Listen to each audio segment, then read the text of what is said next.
Ever wonder how those fleeting moments turn into the stories we carry within us? How some memories stick like glue, while others vanish like whispers in the wind?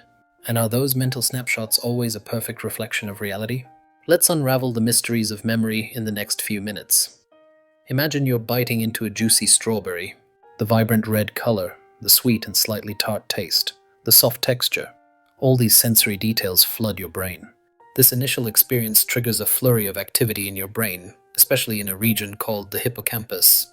Think of the hippocampus as your brain's initial recording studio. It takes these raw sensory inputs and starts weaving them together into a single event.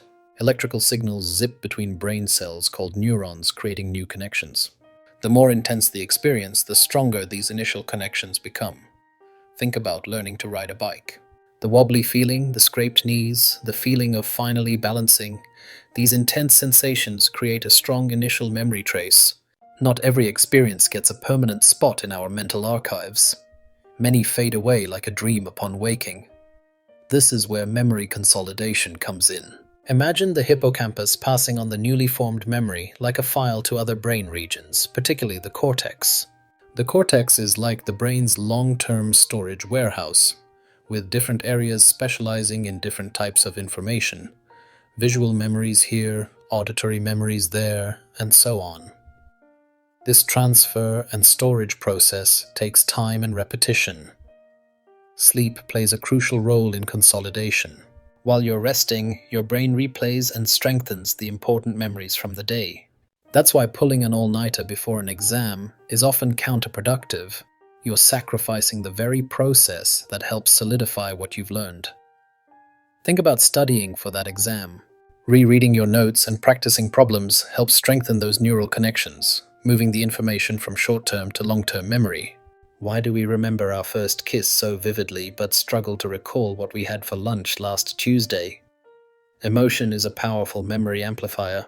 When an event triggers strong emotions, joy, fear, sadness, the brain releases hormones that enhance memory encoding and storage. It's like adding emotional tags to those memories, making them more salient and easier to retrieve. On the other hand, memories can fade due to several reasons. Sometimes the initial encoding wasn't strong enough. Other times, interference from new memories can make it harder to access older ones, like trying to find an old file in a cluttered digital folder. And sometimes the neural pathways associated with a memory simply weaken over time if they aren't accessed regularly. A terrifying car accident is likely to be etched in your memory due to the strong emotional response, while the mundane details of your commute on an average day are easily forgotten. Here's a mind-bending thought. Our memories aren't always perfect recordings. Every time we recall a memory, we're not just replaying a video, we're actually reconstructing it. This reconstruction process can be influenced by our current beliefs, expectations, and even suggestions from others. Over time, these subtle alterations can lead to inaccuracies, and we might even develop false memories of events that never actually happened. So how can we improve our memories? One powerful way is to cultivate mindfulness and truly live in the present moment. When we're fully engaged in what we're doing, paying attention to the sensory details and our emotional responses, we create richer and more vivid initial memory traces. Distractions and multitasking, on the other hand, lead to shallow encoding and weaker memories. By savoring experiences, focusing our attention, and being present, we're essentially telling our hippocampus, hey, this is important. Pay attention and record it well. Instead of scrolling through your phone during a beautiful sunset, take a few moments to truly appreciate the colors, the warmth on your skin, the sounds of nature. This focused attention will create a more lasting and meaningful memory. Nostalgia. That bittersweet feeling we get when revisiting memories of the past. Nostalgia often involves recalling positive and emotionally significant moments, often from our childhood or earlier life stages. These memories can provide comfort, a sense of identity, and even boost our mood.